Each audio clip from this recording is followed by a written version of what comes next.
Wow. How's it going? Ah, it's been a tumultuous year so far. Not just to say, uh, what's been going on in the world, but everything else. But we're back. Just getting things up and ready, getting things going. This is going to be the um, first episode in like months, which is actually pretty cool. Bringing the band back together. Well, the band being me. But yeah, decided to, after doing all sorts of other stuff, decided to, hey, let's go ahead and get things back to going again with the podcast. Hey, say Clinton, how's it going? How you doing? A lot of changes, a lot of different things been in the works and moving things around and doing experimenting with different things. It's it's been a journey. So yeah, so this is going to be the first, well, actually not first. It's the episode 30 of, you know, Independent Creator Podcast. Last one was back in March. I want to say April or March. It's been a couple of months.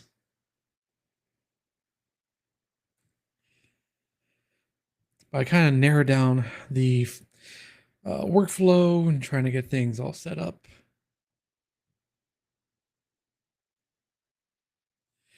All right.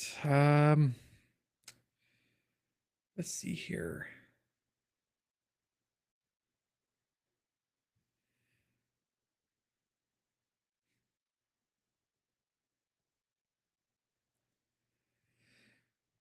Okay, so I'm running everything through Riverside.fm, which makes everything a little bit easier to do any kind of like the post production stuff, like clips and um, getting it all edited for the podcast, the audio version, and editing it down for the actual um, uh, video that I'll be posting out. Not this coming Friday. I'm testing it out, do every other week that this is going to go take place through. So, without further ado, let's go ahead and get this shindig started. Um, I want to make sure I got share screen. Can I do the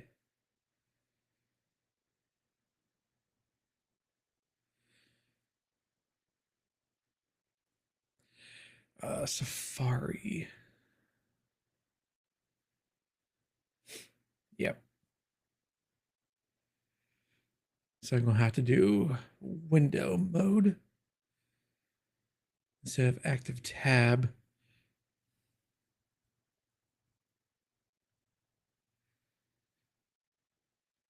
So if I do active tab, it's a lot cleaner. Let's see.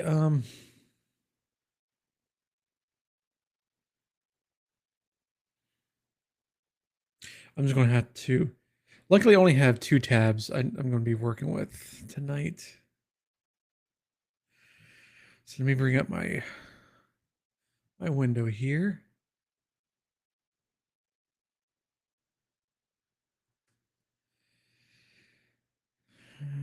New tab.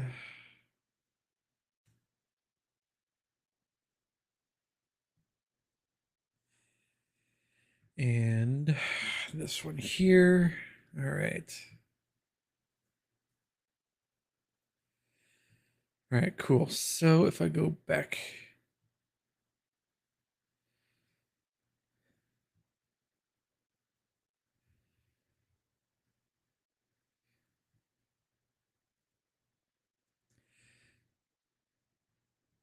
okay, they are going to be on the top. Cool. Okay. That works. That works a lot better. Okay. Let's go ahead and get this started, shall we? All right.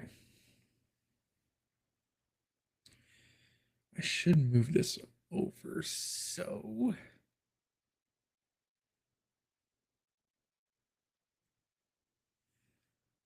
all right, imagine this. You're watching your favorite creator go live, and suddenly the chat explodes with donations. Not because they're celebrating their creator's success, but because they're paying to watch them break down on camera. The more pain, the bigger the payout. Welcome to the dark economy of digital coliseums, where human suffering has become the ultimate content strategy, and the platforms hosting it are collecting their cut from every dollar of misery. Tonight, we're going to ask the question that keeps creator advocates up at night: when the audience becomes the predator and creators become the prey, who's really responsible for drawing the line? And more importantly, where exactly should that line be drawn? Now, this all comes up from the past couple weeks since we had that incident over on Kick in which a French streamer was streaming, or they were doing a subathon or a multi-day stream event extravaganza. But the thing is that the person that was actually streaming was becoming, or was the actual bearer or of abuse. They were the victim of being abused on stream for bits and donations and subs and stuff like that. And that was the reason why I wanted to talk about this, is that we see a lot more of, well, I shouldn't say we see a lot more of, but it's a kind of a growing underbelly of the live streaming economy where, um, especially in the IRL category, we have seen people, walk around with the uh, Bluetooth speakers. So when people pay for TTS or uh, text to speech, sub bits and goals and subs and stuff like that, they'll put in or write down something for the AI voice to say out loud to the public while the person's walking around. And most of the time, it is something that is very cringy. It's very, probably mostly offensive, depending on the location, geography wise, or depending on the country. That it causes, pain or embarrassment to the streamer. And that kind of brought me to a point where it's like, are we really getting to the point where, like I said, it's kind of like the Colosseum of old, like the Roman Colosseum. You have the gladiators fighting out to the death for to the entertainment of thousands that are in attendance, and the bloodier and the most brutal ways get more and more eyeballs and more clicks and stuff like that. So I want to take a look at a couple things here. Most notably is that on a platform Kick, when it first came out, it was mostly thought of as the Wild West of the live streaming platforms.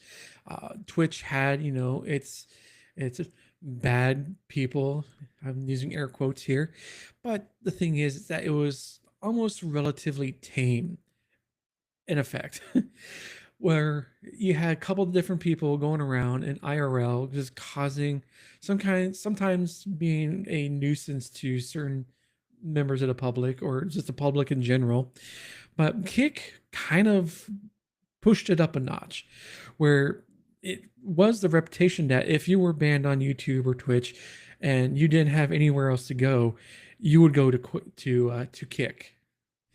And the thing is that we see this ramping up of, okay, we're being certain points of that embarrassing the streamer or being very disruptive to the public. It's kind of, makes light of the general public as being pawns into these particular people's content. You're right, St. Clair. I'll go ahead and show this. Is that, yeah, Johnny Somali is a very good uh, example of this. That he was going around mostly in like Japan and most notably in South Korea, just being a complete nuisance to the general public, and he did not care. He I'm not putting words into his mouth or anything like that, but the general consistency is that he viewed the general public as, NPCs of a way to make himself become bigger, to gather more clout. And like you said, that he is probably going to be serving many years in a South Korean prison because he's broken a lot of laws. He's broken a lot of uh, societal norms, especially in South Korea. And he's not the only one. There is what's his name? Vitality. I believe that's his name. He is also another one. I think he's actually in holding of in a Filipino prison. So he is in the find out stage of his messing around. Yeah, Kick at the time. Yeah, um, when it first went to Kick, found a bunch of racist stuff. They have cleaned that up as best as possible, and you're exactly right. Kick has done a lot of good in the past, what let's say past year, of trying to shed their Wild West reputation that anything goes. A lot of the creators there are that were there from the beginning are not happy because, oh, guess what, actions of your or consequences of your actions are starting to come into play. But going back into the what started all this off was the the French streamer. I'm not going to butcher his name, but yeah, John Pormalfi. Uh, I'll go ahead and see if I can translate this to English because this is all from the French press and everything like that. So the headline says 2 weeks after the death of live streamer John Pormanavi. I'm sorry if I'm butchering the name. One of the perpetrators of the multiple violence filmed live on a Kick platform told RTL that everything was agreed. Now, this person over on the left, that's the person who actually unfortunately passed away on stream in his sleep.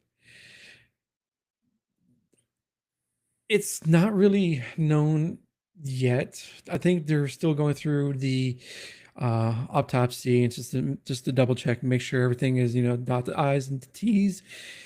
That these two men that were his supposedly friends and co-streamers, they didn't play any part in this man's death. So it says, I regret not having been a true friend. I didn't push him, forced to go for a consultation and go see doctors. Regrets Safin Hamadal, streamer implicated in the death of the person that died. Since day one, he's always been like this. From the first day I knew him, he was like that. So for us, it was something usual, normal. We didn't know he was sick, he said, saying he had no regrets about the abuse suffered by the person that died. Well, unfortunately, the person did die. And that's the thing, is that we see more and more of these streamers pushing the limit to try and get more and more people to watch, to become more and more of, I don't know if it's been termed, but IRL shock content. We saw that back in the 90s with the shock jocks of the radio, where Howard Stern, Opie and Anthony, and all these other shock jocks during the days that at the time they were just doing harmless pranks over the radio. I put harmless in quotes, but the thing is that they do have an effect on actual people. Excuse me. That the things that they were saying or telling or doing to these people, they did have an actual effect, because on the other side of the microphone or in the studio talking to them is another human being.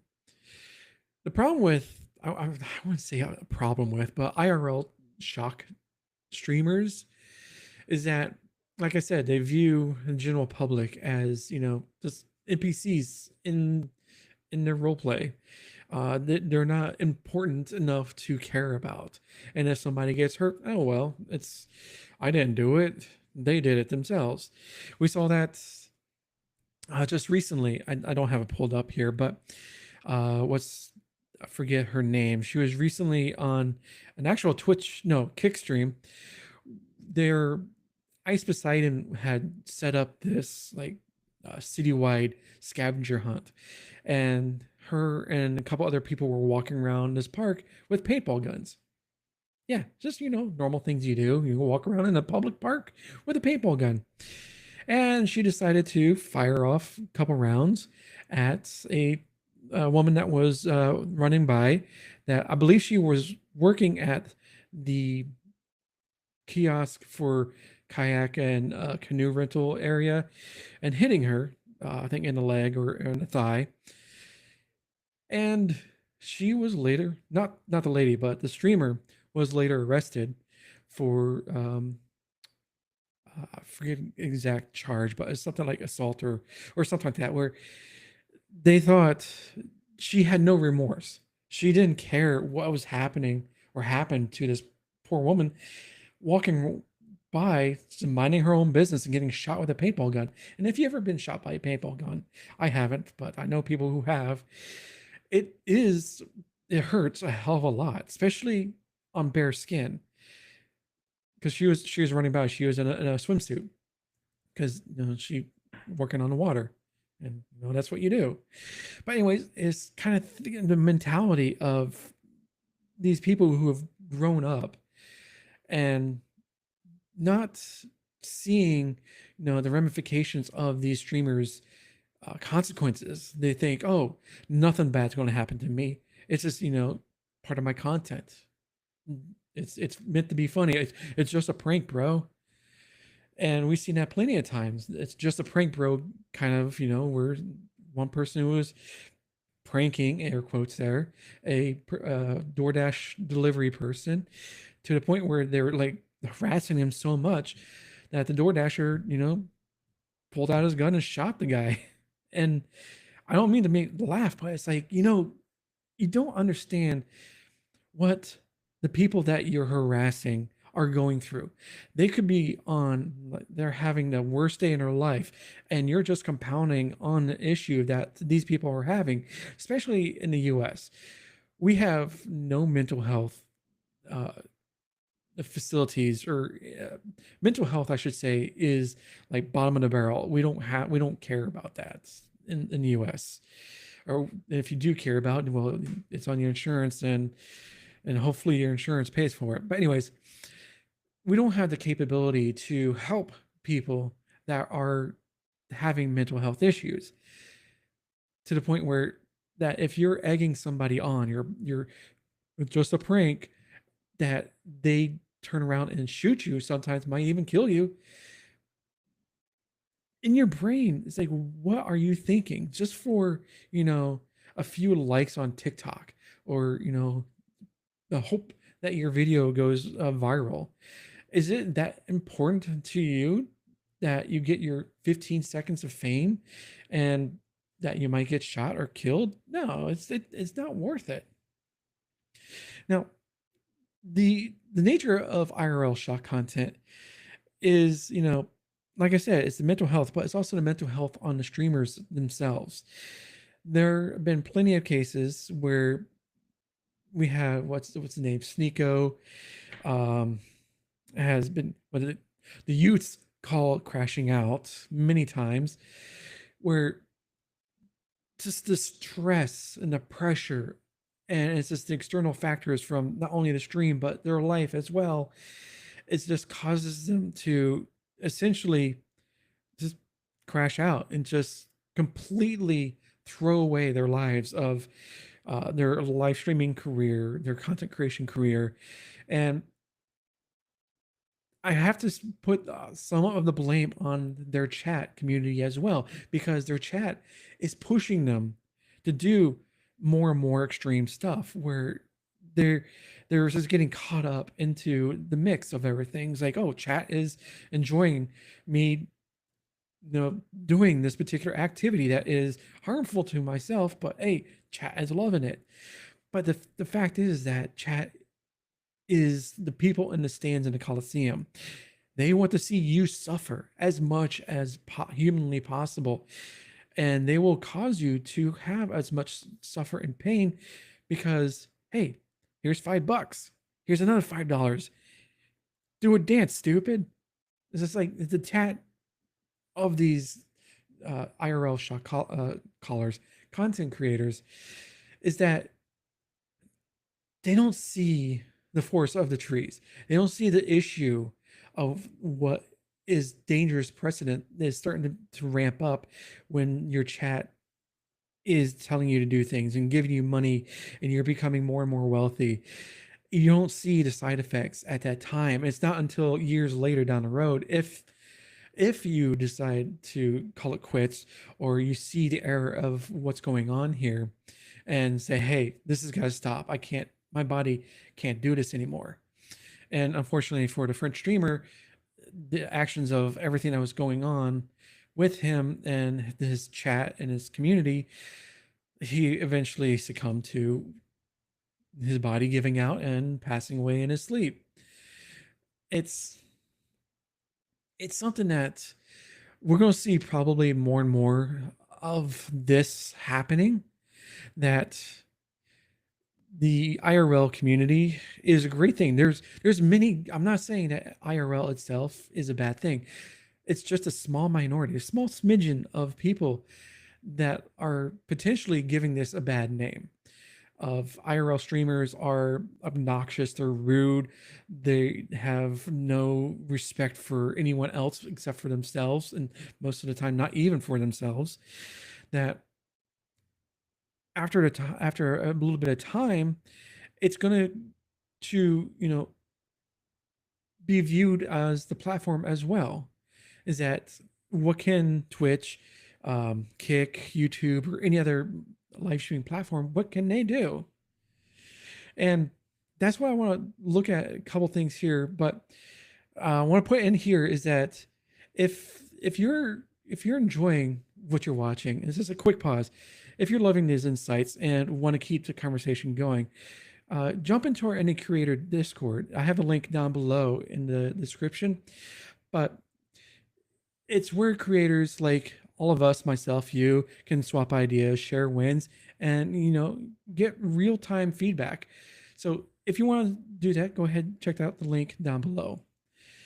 But moving on to the actual live streaming platforms as a whole, is what can Twitch, Kick, and the rest of them do? They really are caught in a rock and a hard place. They can't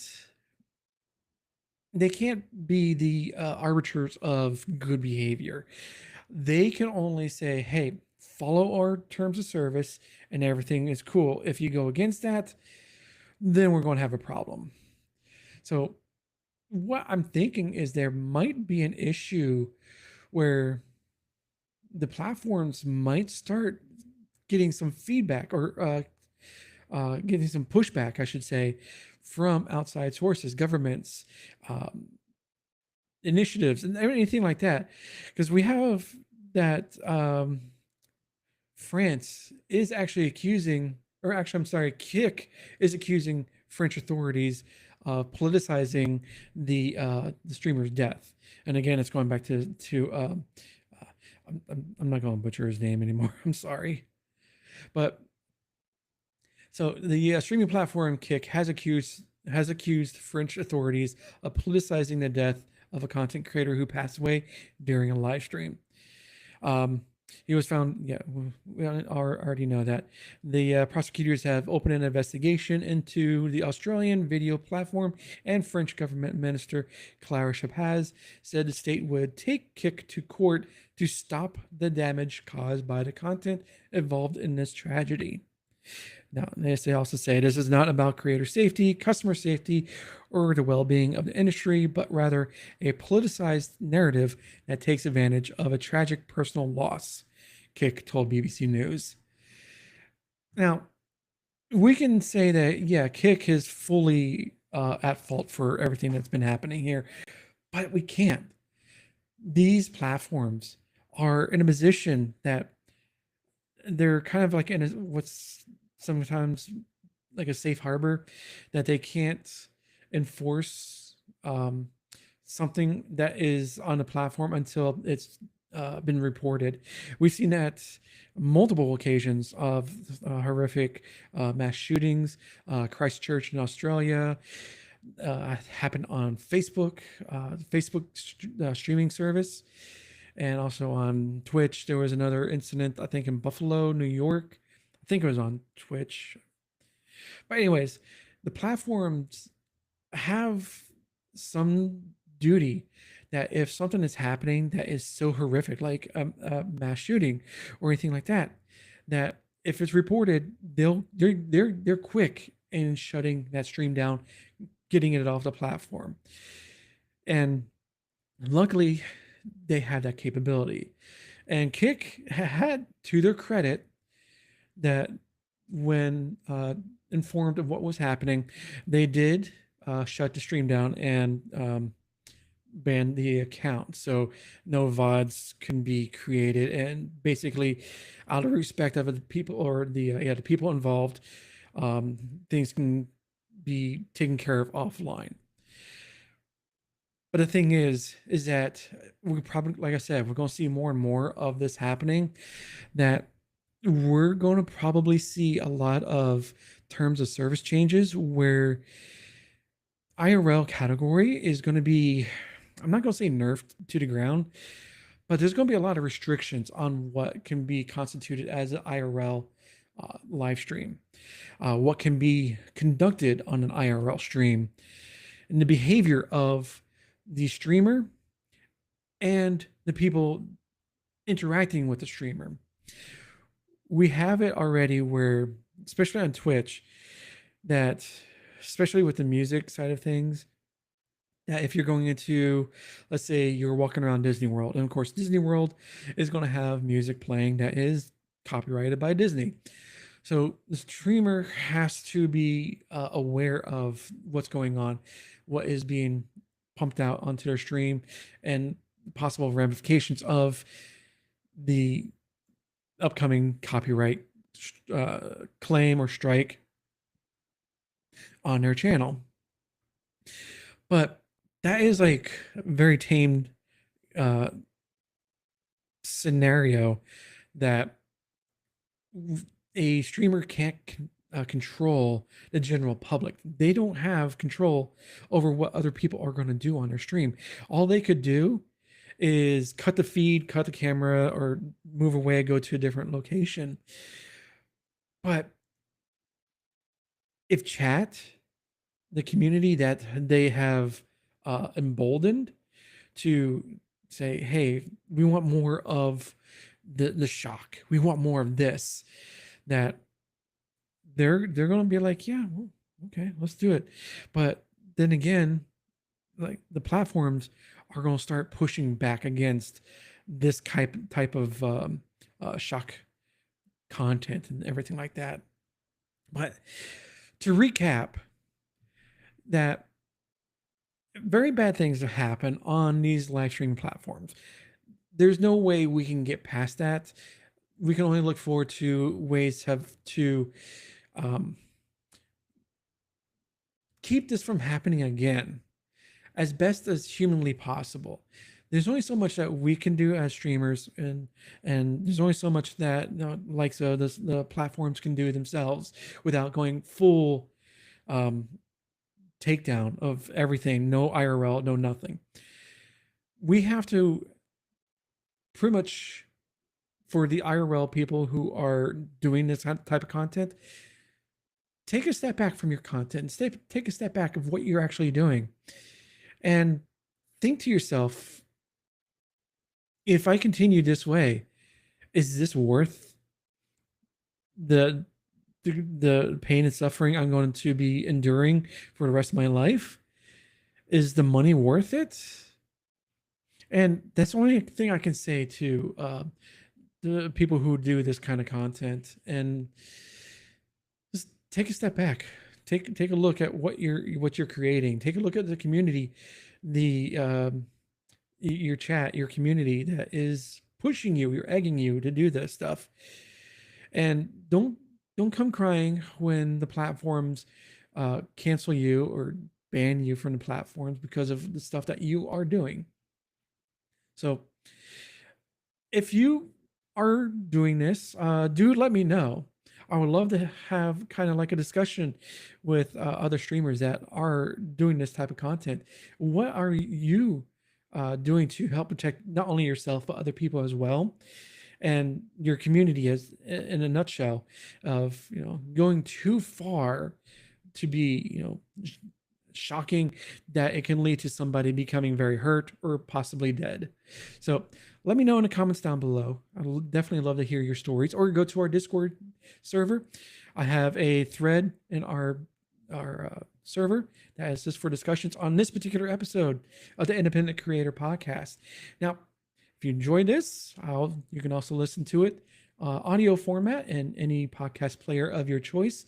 Be in the next couple days, but do be sure to hit that subscribe, and I'll see you later, taters. All right. So yeah, that was an episode that I wanted to get back into um you know, the swing of things with.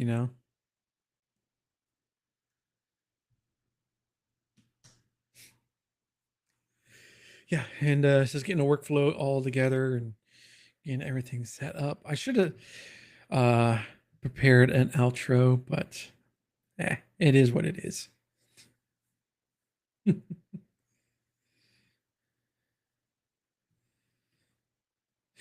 Right? Don't come crying when you lose out on jobs because employees know of your online rep. That's right. Because it it doesn't it's not going to go away. I would say this is also another discussion too for another day, but how it was anything shared to the internet does not go away. That's not the case anymore, really, because of things being closed up and removed from the internet. So that little saying doesn't apply, unfortunately.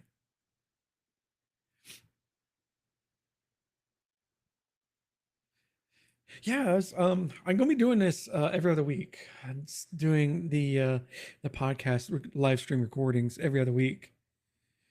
So it gives me, time to build up a backlog of discussions that we can talk about, and instead of doing one every week,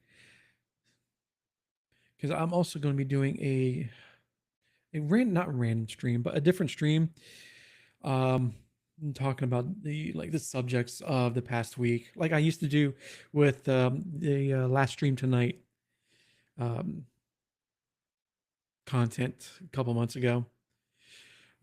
Bring that a different flavor of that back. Um, so yeah, it gives me, so this episode will go live on YouTube and uh, on the audio side of not this coming Friday, but next Friday, because I want to like pace it out a little bit. It's just to get back into the swing of things, really.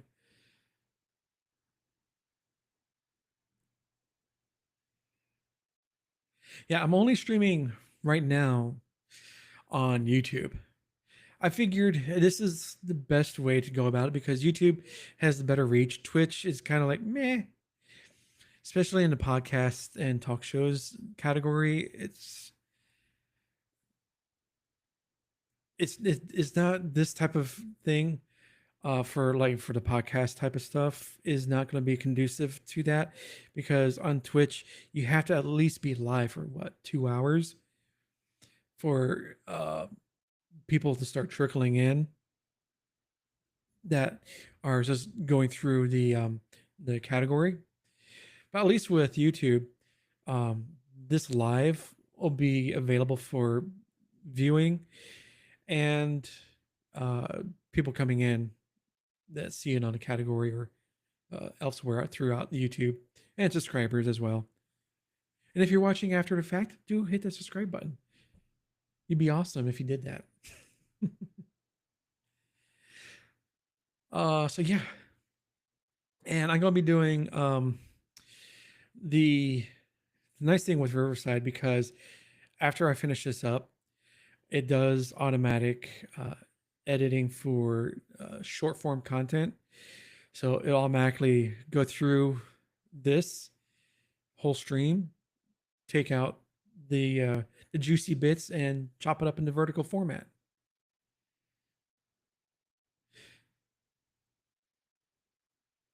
Yeah, the last podcast that I put out onto YouTube was like 15 years ago, and that was because the service that I was using would post it. What service were you using? Because I know a lot of them nowadays have. I use Transistor. I've used Captivate, uh, Fireside, no, Fire something, Blueberry. I Castopod. I've used a lot of these services.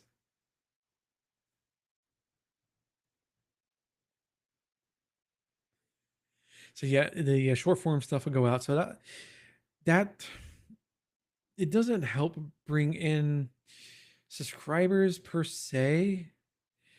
It just brings in a lot of not views, it's just impressions. Because the way that YouTube views or counts a short view is if it someone just sees it within like a split second on their feed, that is considered a view in YouTube's massive way of looking at things. Um, I mean, it doesn't help. Doesn't well, I shouldn't say it doesn't help. It does help, but it doesn't hurt to do it. Yeah, many of them do now. But when I started podcasting, it was Spreaker, which is now owned by iHeart. Oh yeah, yeah, Spreaker. Yeah, there's Buzzsprout, Spreaker. Um, there's a whole crap ton of them. You can't throw a rock without hitting a particular uh, podcast host service. uh,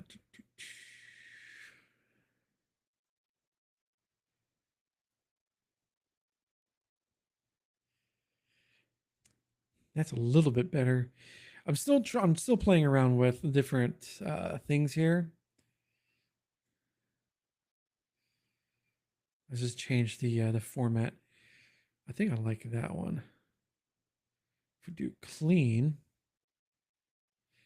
what does that look like? Oh, that's actually pretty cool. That's better. I might stick with this.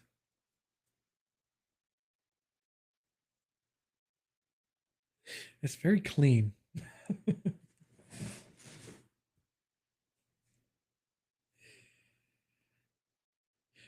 Like I said, I'm running with Riverside for the foreseeable future because, like I said, it has all these features and stuff that I had been using in the past, but I just want to know go full board into it. It's just like, hey, I'm gonna start using Riverside. And that's what I'm gonna do for for now. um, I'm still gonna be making some content because on Ecamm they're gonna be doing some more updates that are coming down the line within, I want to say, 2 to 3 months. Don't quote me on that. I have no insider knowledge. I'm just making a guess. So hopefully that comes out and do some content. But yeah, this whole not refresh. Yeah, here I pretty much refresh the brand into indie creator space and the indie creator community. So I've like I have the forums. I'm gonna be directing more people into the Discord. I think probably it'd be easier to get people into the Discord than to the forums. I'm still gonna be posting the stuff back and forth on both platforms. And I also have the dot space main website is putting out articles that I'm going to be posting out to there that gets posted out to Mastodon and Blue Sky, I want to say. So there is that aspect, but multiple venues of independent creator stuff.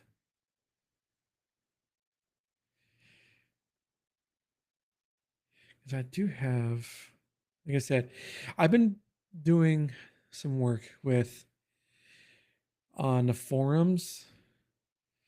Like I've been posting up the past episode uh, transcript thingamabobs, putting them into the forums, and on. I've been doing that today, and adding them into the Discord server. So, and they all show up here on the forums.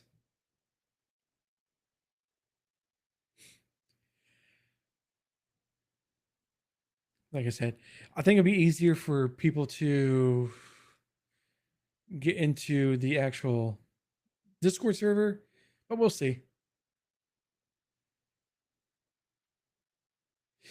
I go into a Discord about once a week, and that's because I'm on a podcast that's recorded there.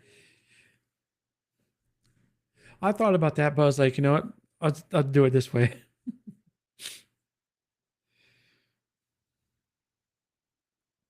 I'm a one man show here, so yeah. Believe let's go ahead and start wrapping things up here. Um, I'm going to be doing that collection stream on Wednesday. I'm gonna work on. I do have. Let's see here, video production. Yeah, I'm gonna go through like channel updates, forums, and socials, and going through what's been going on in the past week, so I can take that transcript and convert it into a post on the website. You've looked at one called Revolt, but trying to get people off of Discord is impossible. Yeah, it's the same thing. I was big prominent for Gilded until Roblox decided to just shoot its kneecaps out. It's like, yeah, good job, Roblox. So yeah, Discord is probably a better avenue to get people into. At least get them into the door. Say, oh, if you like this, we do have over here. Look at this stuff on the side. But yeah, so I'm making a better effort of promoting these live streams. I posted on Blue Sky and Mastodon about this tonight's stream, tonight's episode live recording.